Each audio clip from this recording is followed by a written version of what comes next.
some peace of mind. But TikTok said a gator drove a Jeep through the blinds. Florida man's at it again with fireworks and a goat. And someone married a ghost in a Dollar Tree coat. Hey, what in the Walmart rapture is going on? Aliens dancing in a Waffle House song. Karen's got a taser in the checkout line. And Dr. Oz just adopted birds to fight off crime. Oh, I'm just sitting here scrolling my jaw on the floor. The internet's a circus and I can't take no more. Yeah, when it's wildin', there's a raccoon in the sink. Someone robbed a Wendy's just to steal a frosty drink. A pastor's gone viral yelling about the end is near, while folks ride hoverboards in wedding gear. Yeah, what in the Walmart rapture is this mess? Florida's a movie, but it's filmed in VHS. Someone fed meth to a squirrel named Dave, and now he's in a cage just throwing rave. Welcome from a stormy Indiana on this Wednesday, the 16th. If anyone had anything they were supposed to do by mid-month, you kind of missed it, but maybe you can get a refund. Hope everyone is doing well. Thank you, Wolfram, for your Modly Mod duties, and 80s Music Man. Let's see, Colorado Mountain Girl, and Penny Ward. Welcome from Brisbane. Is it Brisbane or Brisbane? Because I've heard it pronounced different ways, and I know it's probably wrong both ways coming from me. Denise Sells and Tammy C.A., good morning. Good morning to everyone. It is rainy, it is yucky out in Indiana, so I hope you guys are having better weather. Although if you're in Iceland, you aren't. An Icelandic volcano has erupted, prompting evacuation of a town and a geothermal spa. Well, I mean, lava would be a reason to get me out of a spa. Possibly the only way to get me out of a spa. A volcanic eruption in southwestern Iceland has once again forced the evacuation of local residents, and the internationally known Blue Lagoon Geothermal Spa, the national broadcaster RUV reported. Now, this current eruption started around 4 a.m. following intense seismic swarms on, some peninsula in Iceland that, not Reykjavik, but somewhere else. So a peninsula,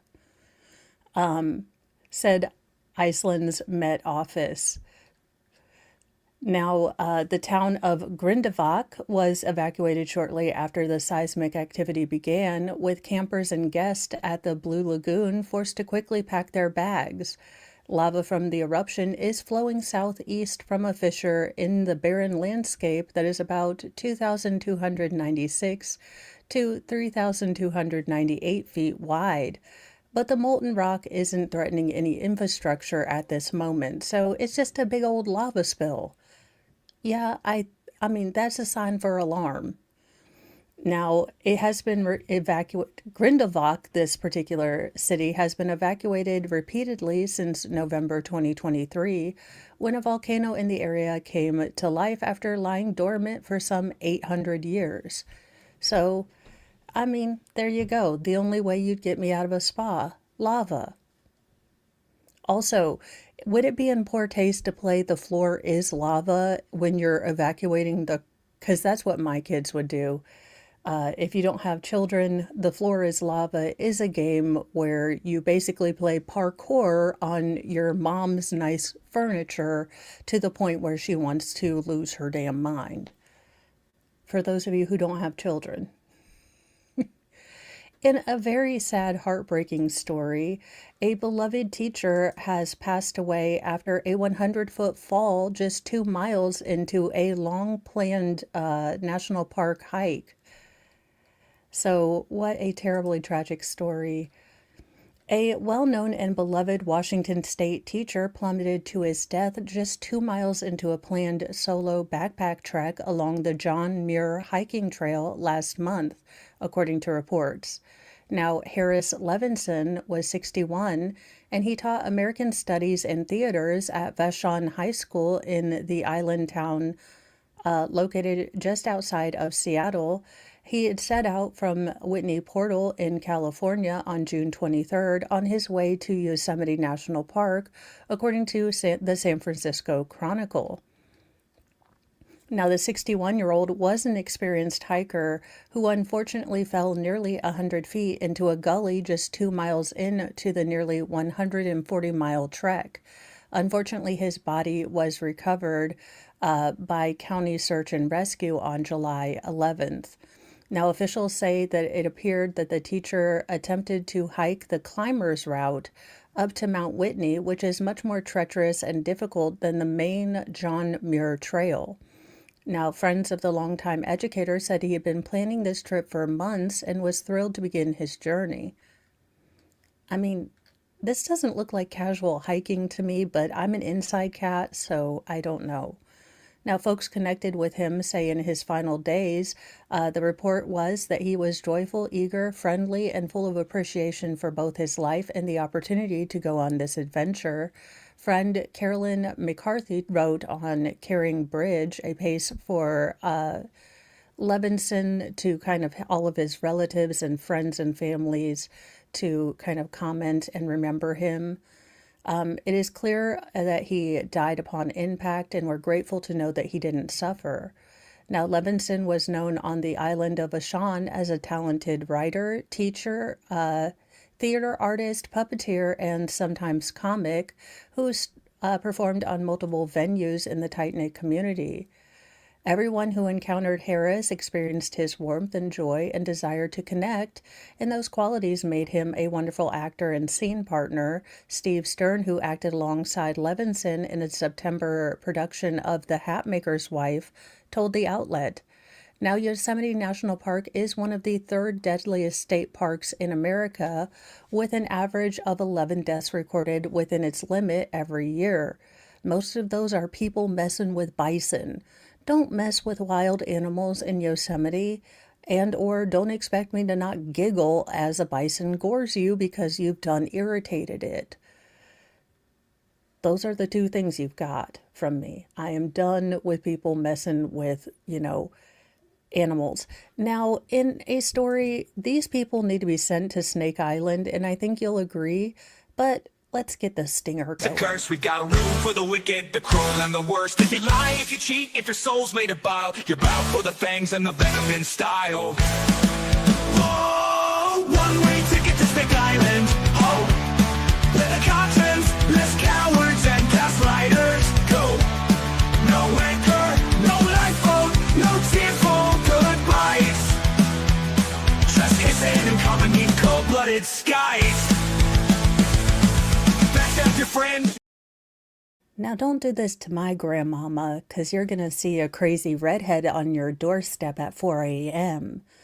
Allegedly in Minecraft, but also you're going to see a crazy redhead if you leave my grandma in rising floodwaters, okay?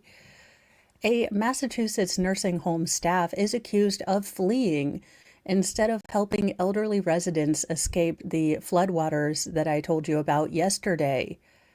Or, I'm sorry, not floodwaters, there was a blaze.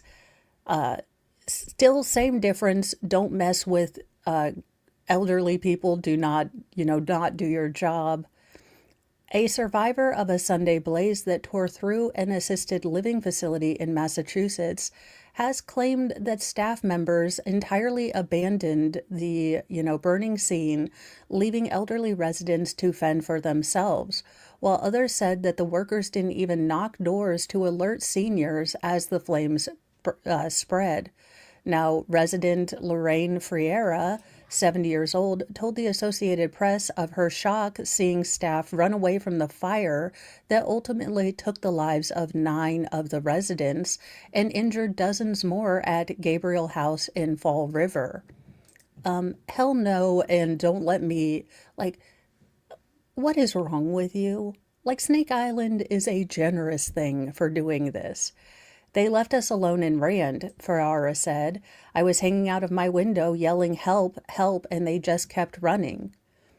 Meanwhile, resident Robert Cabrera was also saying that workers fled the terrifying scene as smoke filled the rooms. They didn't knock on one door, they just ran. Now, Fox News Digital reached out to Gabriel Care, the operators of the facility, for comment, but did not receive an immediate response. Now, those that lost their lives were aged 61 to 86. The facility opened in 1999 and had 100 units with about 70 people residing there.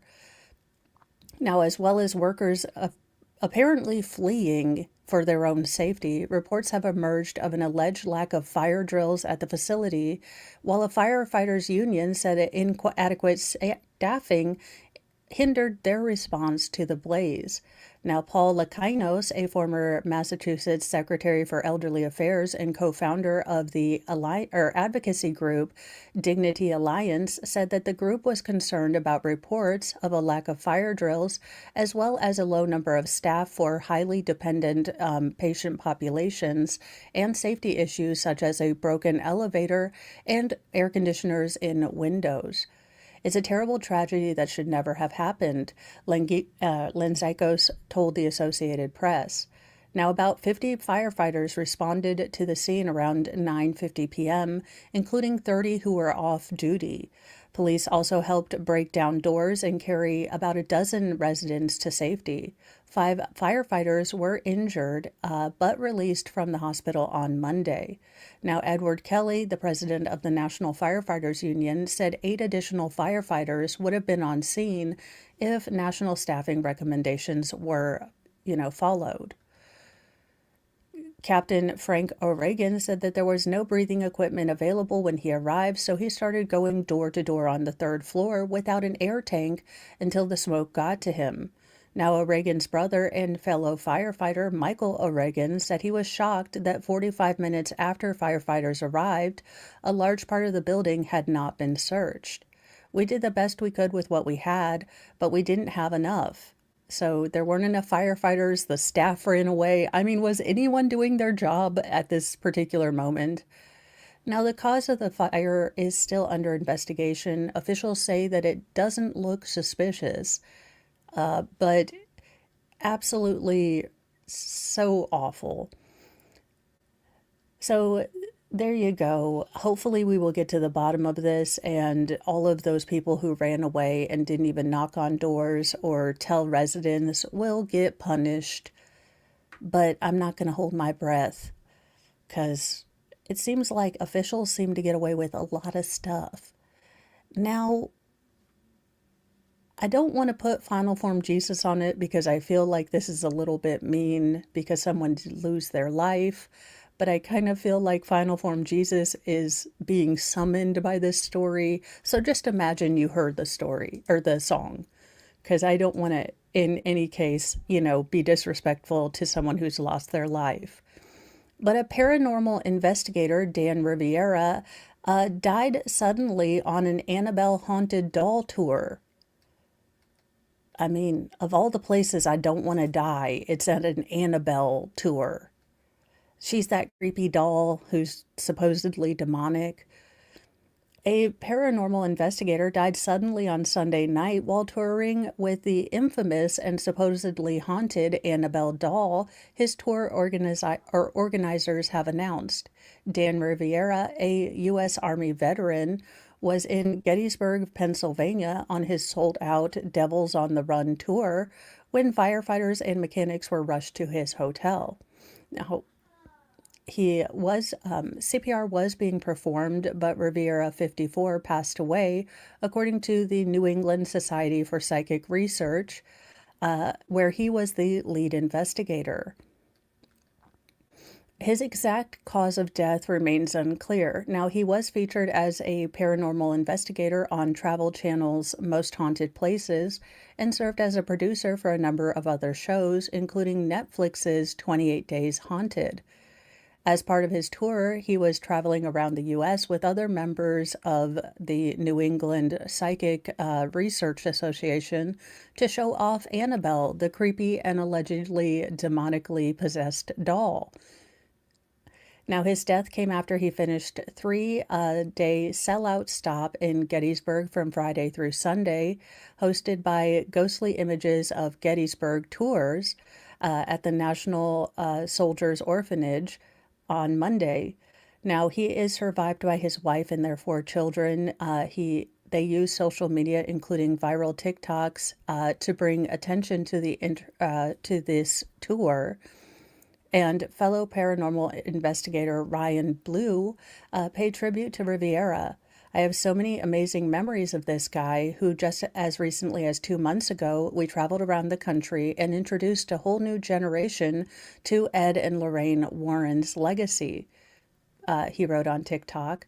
Annabelle is the name of a Raggedy Ann doll who has been tied to a series of supposed hauntings in the 1970s after being given to a Connecticut nursing student named Donna. Now, Ed and Lorraine Warren, the famous paranormal investigators, claim that the doll physically lifted on its own and followed people around the apartment and would display other frightening and malicious, behavior.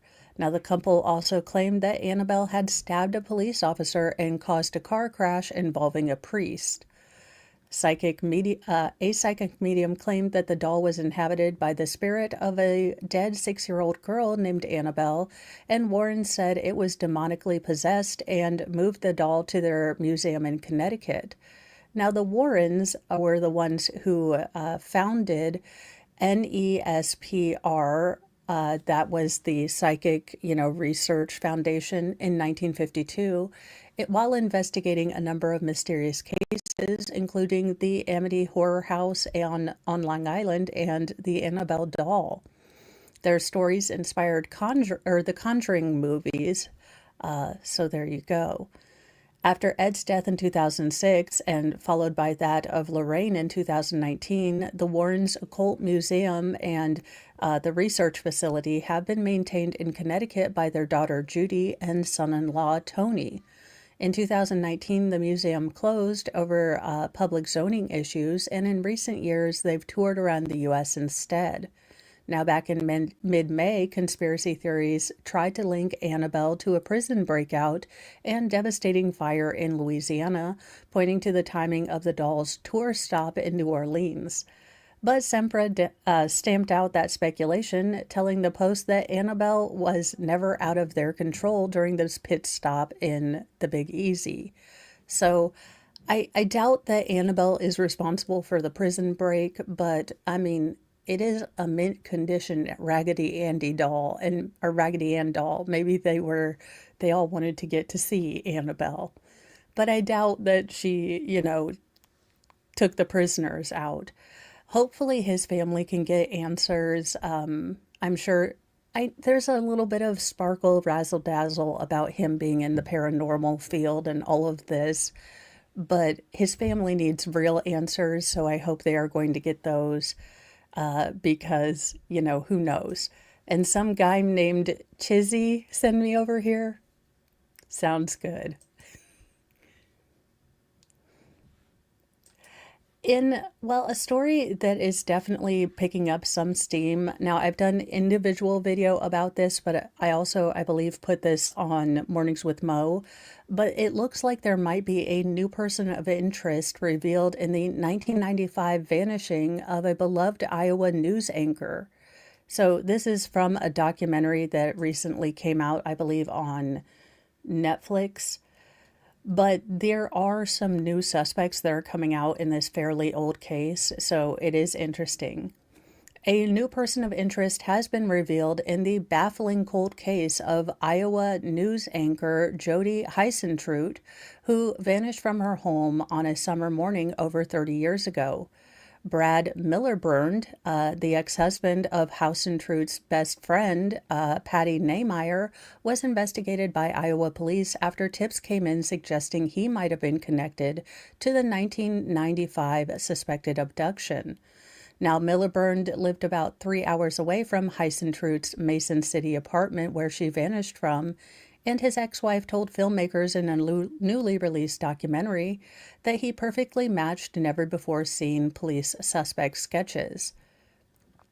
I see Brad Miliband, Niemeyer said in an ABC News documentary, her last broadcast, The Abduction of Jodie Heisentr. That's him to a T. Now, Miliband has denied any involvement in the suspected abduction and has been very cooperative with investigators, the documentary noted. Now, Heisentr was 27 when she called into work around 4 a.m. on June 27, 1995, to say she was running just a little bit late. But by 6 a.m., she never showed up, and the morning broadcast went ahead without her. When she still hadn't been heard of, hours later, police went to her apartment and found signs of a struggle strewn across the parking lot. Now, her car keys were found bent on the ground near her car, while a blow dryer and a high heel shoe and hairspray were found laying abandoned nearby.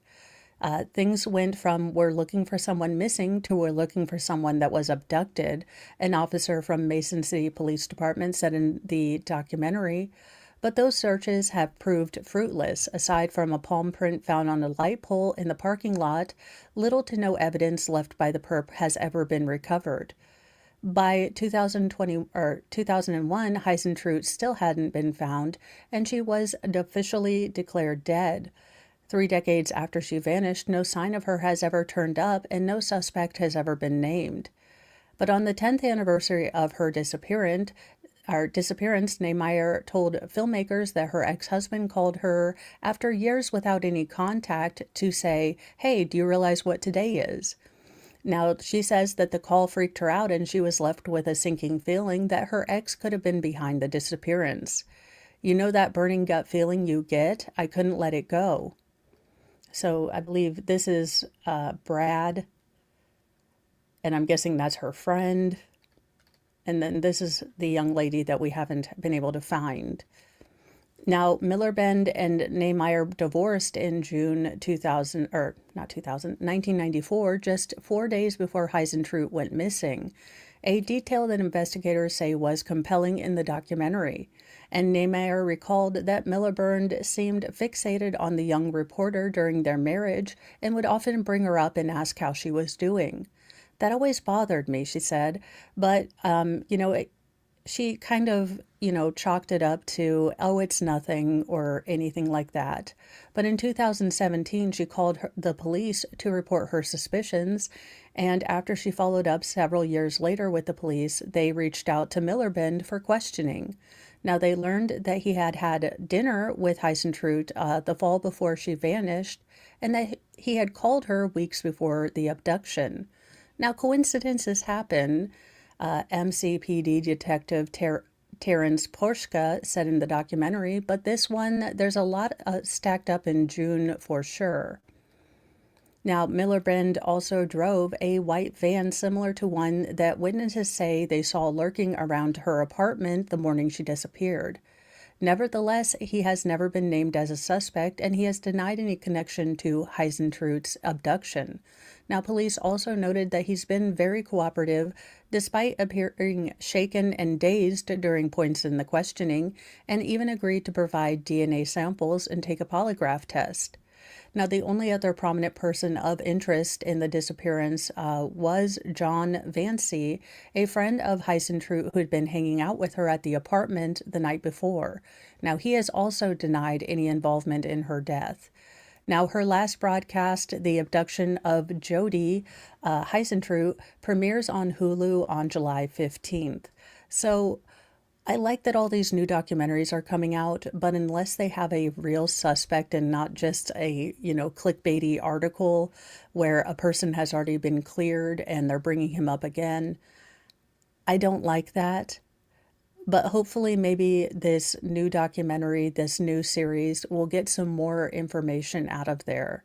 I find it very hard to believe that she was able to be abducted out of a parking lot in an apartment complex and no one saw her. But 4 a.m. is not a normal time for most people to be awake. So, it swings and roundabouts. Well, South Park may be no more. I don't know why, but let's find out. Inside the $3 billion $3 billion South Park fight that may blow up its future. Is it because we can't have, Team America World Police Part 2 for the win? The premiere for the 27th season of South Park later this month is in serious doubt amid wrangling between series creators Trey Parker and Matt Stone, Paramount Global, and incoming studio owner Skydance, The Hollywood Reporter has learned. At the heart of the dispute is a new 10-year, $3 billion overall deal for Parker and Stone that could more than triple the valuation of a current deal that expires in 2027, according to people familiar with the situation. Now, Park Country, the South Park pair's entertainment company, believes it struck a basic framework with Paramount Global on the agreement. I think that Paramount pre-acquisition was interested in a broader range of possibilities than would have been approved by Skydance and Redbird. So there you go. But Skydance, which maintains it has approval rights on contracts as it pursues regulatory approval of its merger with Paramount, has other plans. The duration of the proposed deal has emerged as a sticking point in negotiations, with Skydance refusing to extend beyond 5 additional years. So basically, Paramount is getting bought out, and they have already made a deal with Matt and Trey Parker. But the company that's coming in and buying them is saying, hey, no, we don't want 10-year, contracts. We want 5 years. So I think that this is definitely going to be one of those things where it's more of new management's coming in and it's going to be a different contract. It does seem a little premature and a little odd to me that if Paramount is, being sold, why they would have anything to do with contracts. But, I'm not a businessologist. So there's no resolution at this time, but all involved recognize the need for a quick positive resolution, a spokesperson for Park County said on Monday. Now, Skydance and Paramount declined to comment. A Skydance representative previously told The Hollywood Reporter that under terms of the transaction agreement, Skydance has the right to approve material contracts. So again, it's increasingly likely that this dispute will end up in courts, but it's more that Skydance wants to have personal contractual authority, and I don't really understand why Paramount is starting a contractual deal when they're selling the company. That being said, I'm not a lawyerologist, but I better get me some more Cartman, damn it. A potential delay, this could potentially delay season 27's premiere, which has already been pushed back 2 weeks after it was originally planned for July 23rd, and has surfaced as the most visible example of damage caused by the delay to the approval of the Paramount Skydance merger. So I'm sure we'll figure it out. I need Cartman, so we'll figure it out. For our favorite time, people that we need to meet Lord Chippy. They're our skin, they steal our grace. These monsters wear a human face. No gavel, no badge, no throne, no crown can stop Lord Chippy from burning them down. Justice ain't fast, justice ain't clean. It's a long, sharp road through the in-between.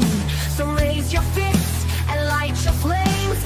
Chippy's coming and he don't play games. I just don't even know where to go with this headline. I mean, look, I get we all have our Beyonce moment where we go on karaoke and we think we're killing it when we sound like, well, look, I'm just saying there are some mamas on American Idol that should have, told their kiddo, like, look, you are talented, you are lovely, but you can't sing, okay? You could have just said, hey, down in front, stop it, or yell out Freebird. Got like 3 words out. A man shot his ex-wife's new boyfriend in the back of the head as he sang karaoke. This is in fact not a Florida man. This is actually Ohio. A man singing karaoke at an Ohio bar was shot in the back of his head and killed by his girlfriend's ex-husband, according to authorities. Now, Richard Lindgren, 59, stands accused of murder in the death of 42-year-old Benjamin Hawk, the Licking County Sheriff's Office said in a press release. Now, deputies responded shortly before midnight, July 11th, to a report of a shooting at Louis' Corner House in Buckeye Lake. There, they found Hawk dead from a gunshot wound to the back of the head. Now, a criminal report obtained by Law and Crime said that Hawk and his girlfriend were on the outdoor patio singing karaoke when Lindgren approached the victim from behind and pulled out a small force multiplier to shoot him in the back of the head. Now, several bar patrons saw the shooting and called 911 while chasing Lindgren and holding him kind of safe until the police got called. Well, they weren't able to hold him too much because, they tried, but he was able to jump into his vehicle and drive away. Now, the police issued a nationwide be on the lookout for Lindgren in his car. Now, police officers some 550 miles away in Orangeburg, South Carolina, were able to spot, the Karaoke Hater on traffic cameras July 12th. They pulled him over and took him into custody, and he is now awaiting extradition back to Ohio. Now, the bar's owner, Debbie Williamson, told the Columbus Dispatch that she was sitting in the beer garden at the establishment when she heard a loud noise. At first, she thought it was a firecracker, but when she saw patrons chasing Lindgren, she realized that it had been a gunshot. Hawk got like 3 words out of the song he was singing when he was shot, according to Williamson.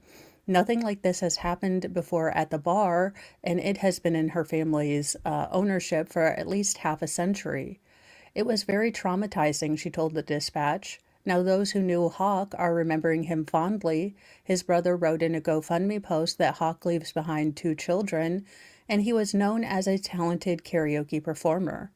My brother was loved by many and never met a stranger. He had the ability to converse with anyone and everyone. He always looked out for those around him and would give his very last to someone in need, even if that meant he had to go without.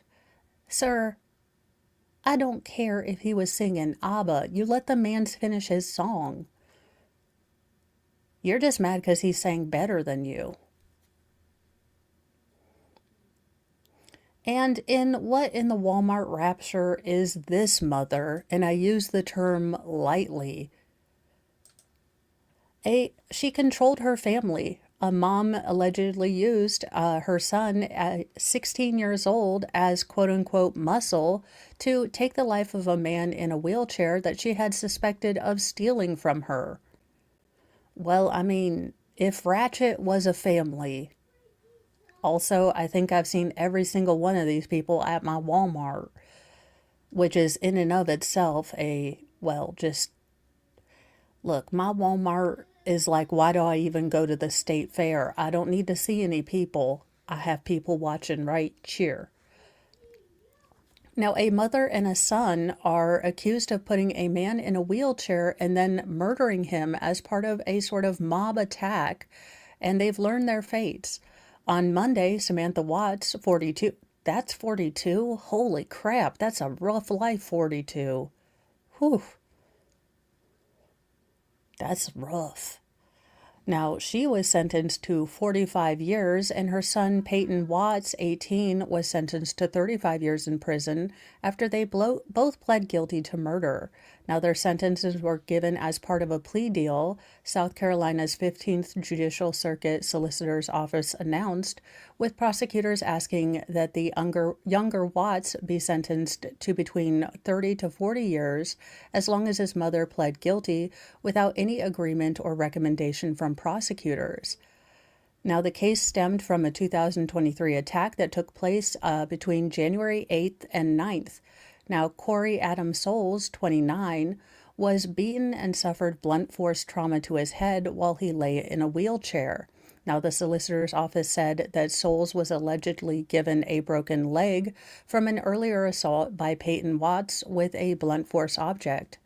Prosecutors painted a troubling picture in court of Samantha Watts running a drug distribution center and that she also controlled her family, specifically using Peyton as her muscle, who was 16 at the time of the murder.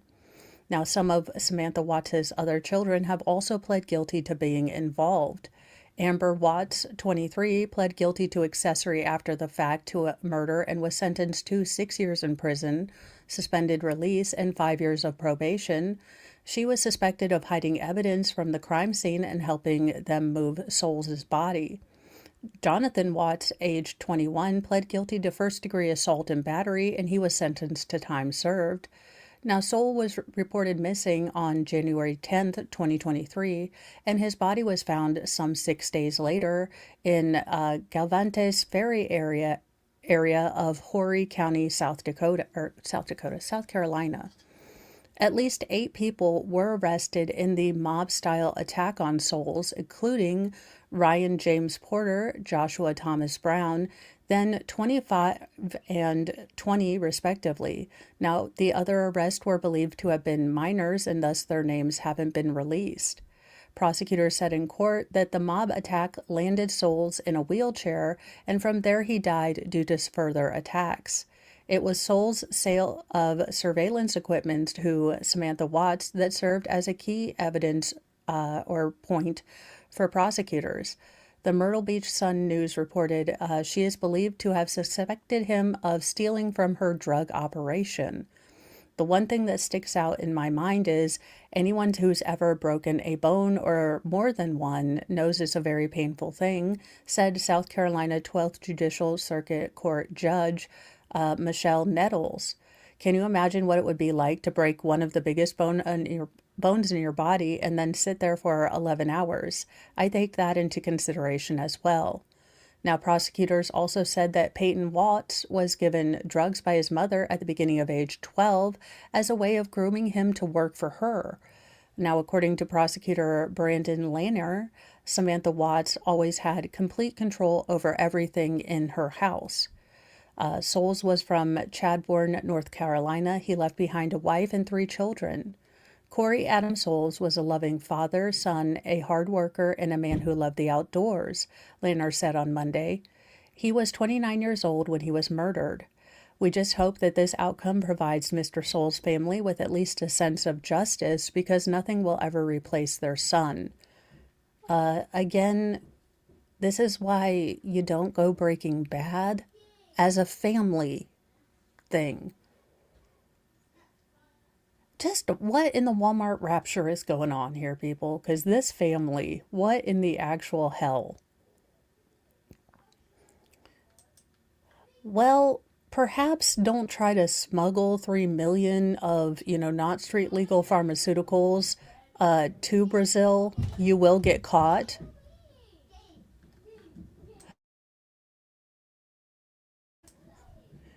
At least don't get caught. Police arrested a man who allegedly tried to carry almost $3 million worth of drugs in a suitcase in Atlanta. Vance Ray Rudolph was arrested on June 28th at the Atlanta International Airport after allegedly trying to take drugs to São Paulo, Brazil, according to Saturday Facebook post by the Atlanta Police Department. Now, call me crazy, but I thought, isn't the trafficking of not street legal pharmaceuticals usually in a more northernly trajectory and not, southernly? I just feel like I always hear about, smuggling in, not smuggling out. It was Ozempic. Now, probably wasn't Ozempic. Now, according to officials, he tried to travel with THC extracted products and devil's lettuce. You got in this much trouble for Mary Jane? Are you kidding me? I love that I'm more pissed off that it's Mary Jane.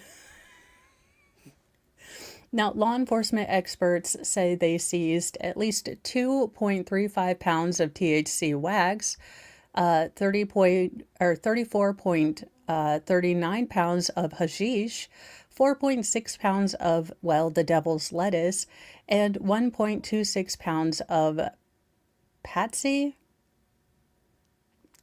devil's lettuce.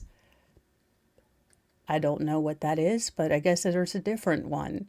Now, the Atlanta Police Department said that the seized drugs have an estimated street value of $2.97 million. He was taken into the Wheaton County Jail on narcotics charges. Now, body cam video released by the Atlanta Police Department shows officers taking several packages out of his suitcase. The Atlanta Police Department says U.S. Custom and Border Protection, assisted in the arrest. Again, how that's a lot of devil's lettuce. Also, just not the drug I think you would try to get, into, well, any sort of prison.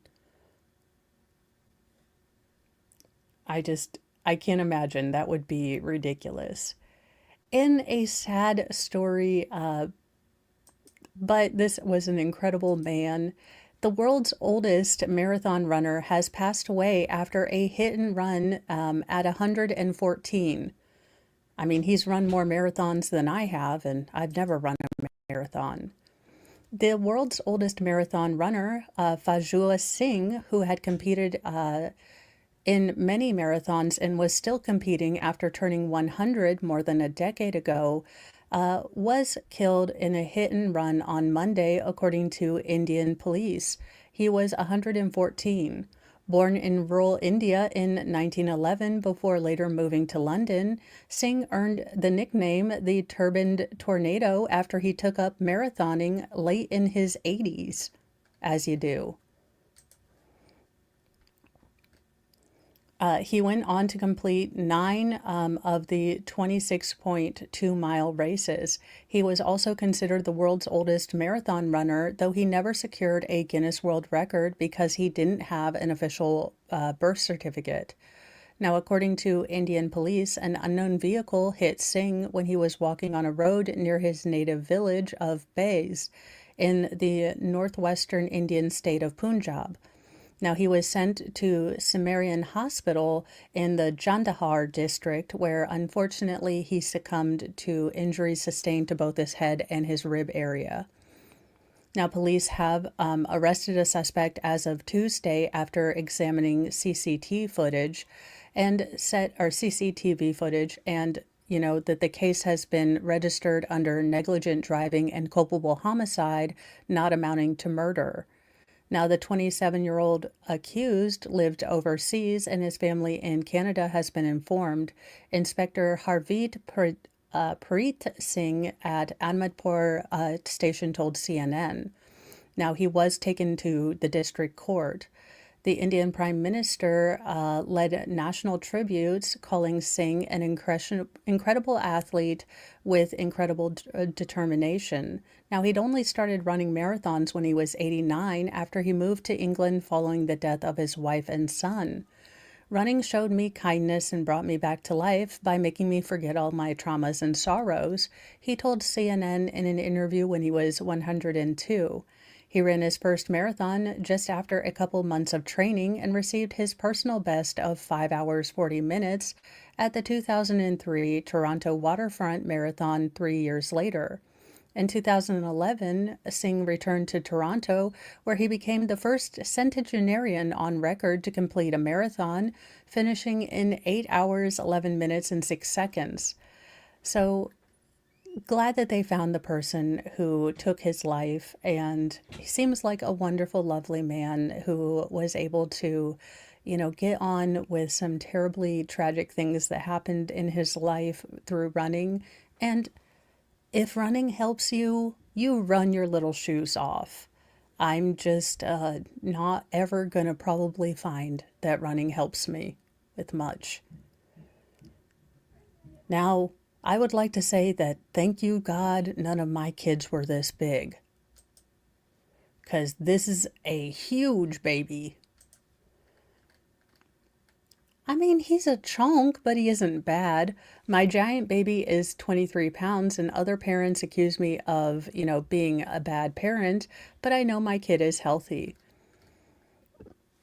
Like vultures to a carcass, social media savages are swarming mom Macy Muggle accusing the 21-year-old of, not taking very good care of her bouncing baby boy Gunner, who weighs a hefty 22.5 pounds at just 4 months old.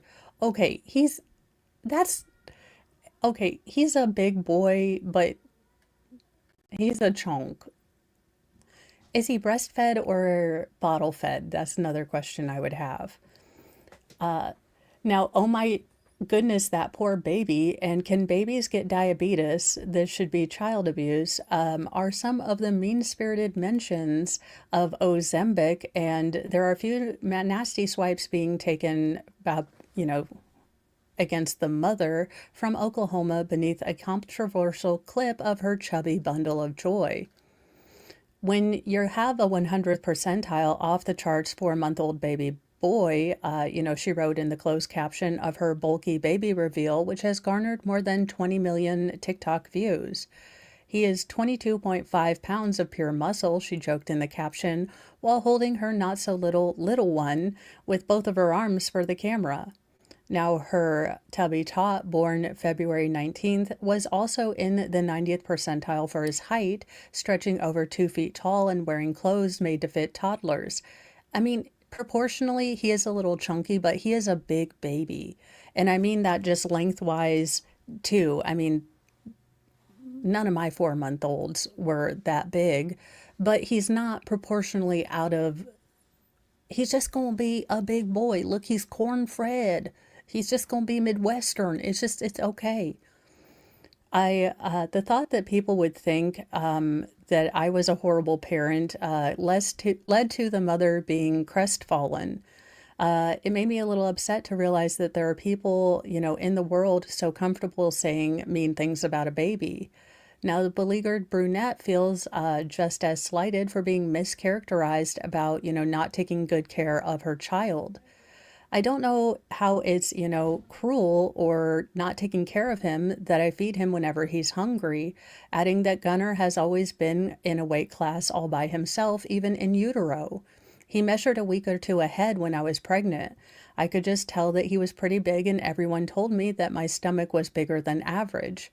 But like any curious mother-to-be, she was anxious to learn just how extraordinarily huge her bun in the oven was growing.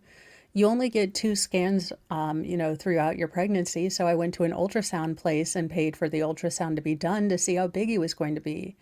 And they told me he was measuring quite large for how long I was, and I think at 34 weeks he was measuring to be about 6 pounds. Now, yeah, he was going to be a big boy no matter what. Now, surprisingly, at birth, he tipped the scales at 8 pounds 1 ounce, which slightly exceeds the average baby's birth weight of about 7 pounds 6 ounces, and he measured the standard 19.5 inches. But the tyke, who, the mom says eats more than the average baby, has certainly shot up since his birthday. Now, neither she nor Gunner's pediatricians are concerned about, his growth. So if the doctors aren't upset, if they're not worried, I don't think anyone on the freaking internet needs to be worried too much. That being said, childhood obesity is a thing, so make sure that, you are giving him healthy choices, but some babies are just chunky. Don't be a hateful butthole to a baby on the internet. What's wrong with you people? Now, thankfully, a handful of warm-hearted folks online, including NFL's Tampa Bay Buccaneers, agree that Gunner's got a healthy appetite and it's one of his finer qualities. Calling dibs teased the verified TikTok account for the Major League Football team, joking that it wants Gunner on the gridiron. Oh my God, that's a big, beautiful baby, another fan said separately. I love me a chunky baby. Me too. He's the cutest. So, honest to goodness, if it's not your baby and you can't say nothing nice, just keep your mouth just firmly affixed to your other lip. Do not say stuff about other people's kids unless, you're willing to take over for them, pay their college bills, and you want to take over parenting. I mean, honest to goodness, I had a 10-pound baby, and if one person, and my poor baby, he looked like a stuffed sausage. I was so sad. He was my only winter baby. I got him the cutest little hat, and I had to put it on top of his bassinet because his big old pumpkin head, it was too small. Look, I deserved that hat, so I put it right on top of his head and kind of made it look like it was resting. I have a picture of the hat is all I got to say. But that being said, he was a big old boy, and I did not realize how big he was going to be. Well, I saw a dog story, so I stopped. A hero chihuahua is hailed for saving its owner's life after a 26-foot tumble into a ravine. Oh my goodness. He is a hero, but he's not. I guess I wasn't expecting a long-haired chihuahua. I was expecting like a Yo quiero Taco Bell chihuahua. Well, not all heroes wear capes. This one only wore a collar. A pet chihuahua saved its owner's life after the man fell into a Swiss glacier. As you do. The unidentified man was reportedly hiking the Phi Glacier in Switzerland last Friday when he walked onto a snow bridge, a mass of snow or ice that foams over an opening, and plunged, well, a staggering 26 feet into an icy crevasse. Yeah, glacier hiking, another thing you won't see me doing. Now, the prepared hiker used an amateur walkie-talkie he had with him to call for help. A person in the area heard the distress call and alerted authorities, but couldn't spot the man. Now, the search was difficult because the hole was very barely visible, but he wasn't alone. He had his brown and white long-haired chihuahua accompanying him, and it was the pup that rescuers spotted on top of a rock. The loyal pooch was sitting right next to the space where the owner fell through originally. Thanks to the dog's behavior, the crew was able to locate the exact site of the accident, and rescuers were able to, get him taken out. It's fair to say that his behavior contributed significantly to a successful rescue. The dog is a four-legged hero who may have saved his master's life. So, good doggo. We salute you, sir. He's just like, get me out of here, I'm freezing. I was never meant to be in Switzerland. I am a chihuahua, damn it. Well, I don't know what's happened in this pigeon's life, but I need a full countdown of how he got green. Because if someone spray painted a pigeon, we need to have more conversations. But tourists are flocking to see the bright green pigeon in England. So if you haven't seen, a green pigeon, then the residents of Northampton, England have captured a video of an unusual new neighbor that's causing quite a stir in the area, a bright green pigeon. Now, the pigeon's unusual hue, first noticed in June, has led to numerous videos of the bird going viral on TikTok. Locals said people have been flocking to the area to catch a glimpse of the pigeon. One guy said he had come from London, and I've heard that many people have traveled long distances to see this pigeon, which is a bit bonkers as Northampton isn't really known for loads of tourists. So to have a pigeon as a tourist attraction is really quite funny, said resident Alex Zambon. Now, Mike Ableone, optics editor for Birdwatching magazine, says that the pigeon's color is unlikely to have had any natural causes. There's no wild pigeon in the world that looks like this, he told the BBC. It certainly looks as though it's been dyed or the green coloring has been put on the bird at some point. Now, he believes it's likely also that the bird's diet could have any factor in the green colorization. Now, the RSPCA previously warned against the trend of dyeing pigeons blue and pink for gender reveal. Who is dyeing pigeons? No, for this to be a trend, for the ASPCA to have said something, this was a trend. Who was catching and dyeing pigeons? I have so many questions.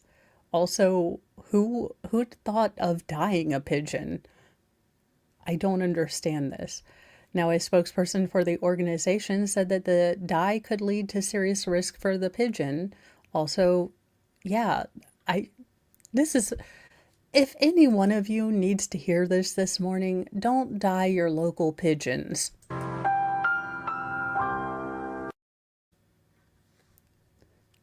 I didn't realize that that was going to be something I had to say, but don't dye your local pigeons. Now, I thought about, here we go. This one is pretty funny. Now, I don't know about the rest of you, but I am a Duff Goldman from the Food Network and Duff's Cakes or Charm City Cakes. I am a fan, but it is a little weird. A Food Network star attempts a Taylor Swift difficult eras tour workout routine. Duff Goldman is giving his blood, sweat, and tears for this. The Food Network chef revealed he's attempting Taylor Swift's demanding Eras tour workout routine while training for his band Foie Gras show at the International Baking Industry Exposition in Las Vegas this September. My wife was telling me that Taylor Swift got ready for her tour by doing her entire set on the treadmill every day. Goldman wrote on Instagram Monday alongside a video of himself playing the guitar while walking on the exercise equipment. So I'm basically T Swift, he said atop the clip, which had Bryan Adams' 1984 single Run to You playing in the background. Now, on Tuesday, he took to social media to update his fans on his progress. Nothing is more badass than playing your own theme music while you're actually exercising. Goldman captured of another clip of himself on the treadmill. I'm a walking montage. See you at Baking Expo September 13th. The pastry chef further detailed his experience with the tough regimen in an interview with People. It's difficult because you're walking at a steady rhythm that has absolutely nothing to do with the time signature of the song, so it's almost like there's a counter rhythm happening the entire song that never resolves, the TV personality told the outlet. I mean, look, he's my favorite of the Food Network people. Not gonna lie, not to mention, gonna steal that blazer. So also playing bass while walking the entire time really makes me sweat. I think part of it is physical, but also because I'm actively learning something and really engaging my brain, I feel like I'm burning, serious calories. Now, Goldman confessed that hearing about the blank space singer's workout regimen from his wife lit a fire under him. There's no question that Taylor Swift is one of the hardest working badass musical talents to ever do it. So seeing her perform on the treadmill was truly inspiring, my wife showed me, and I thought, why don't I do that myself? I mean, Taylor Swift, Duff, when are we going to have the collab, concert that everyone needs? I mean, I'm only there for Duff and the cake. I don't care about Taylor, but collab time. Taylor Swift treadmill challenge exploded on social media after the singer divulged her grueling tour prep to Time magazine. Now, the pop star, age 35, revealed that she ran on the treadmill daily while belting out the show's 3-hour set list, explaining fast for fast songs and a jog or a fast walk for slow songs. She also shared her motivation by telling the outlet, I knew this tour was going to be harder than anything I'd ever done before by a long shot. So there you go. I'll get a kazoo in my walking pad. Mo's training. A kazoo and walking pad. Maracas and my walking pad coming soon to a theater near you. And just because... And I'm not starting a trend, so don't expect me to end with Barbie tomorrow, unless, of course, there is a story. But y'all, Clueless dolls, they're coming out. Also, I feel super old because how is Clueless 30 years old? Cher and Dion are barbified. Mattel has released Clueless dolls for the 30th anniversary of Clueless. Has it been 30 years since Clueless came out? Holy God, I feel so much older now. If you've ever channeled your inner Cher Horowitz or Dion Davenport as if, get ready because Mattel and Paramount are celebrating Clueless's 30th anniversary. Yes, 30. In collaboration with two Barbie signature dolls modeled after the beloved characters. The chic doll release in ahead of Fashion of Clueless, a book from costume designer Mona May, hitting shelves October 7th, that delves into the movie's lasting style impact. Now, the dolls aren't just nostalgic, they're meticulously sourced to Clueless fans. Cher's fuzzy backpack, Dion's phone, the standout plaid outfits, every detail is legit and spot on. These thoughtful touches make them irresistible for both collectors and movie buffs alike.